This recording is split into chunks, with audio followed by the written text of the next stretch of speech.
இதுவரைக்கும் நடந்த எலெக்ஷன் வேற, இப்ப நடக்க போற எலெக்ஷன் வேற.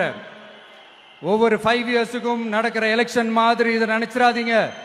50 வருஷத்துக்கு ஒரு வாட்டி நடக்க போற ஒரு எலெக்ஷன் மாதிரி இது. அதிசய எலெக்ஷன்.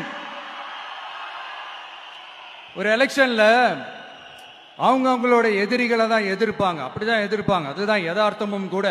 ஆனா இந்த எலெக்ஷன்ல தான் ஒட்டுமொத்தமா எல்லாருமா சேர்ந்து ஒருத்தனை எதிர்க்கிறாங்க.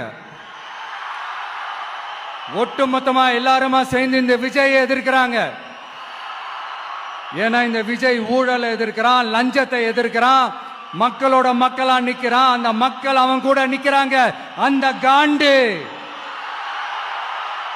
எப்படி அந்த காண்டு தான் ஒட்டுமொத்தமா எல்லாருமா சேர்ந்து ஒருத்தனை எதிர்க்க காரணம்.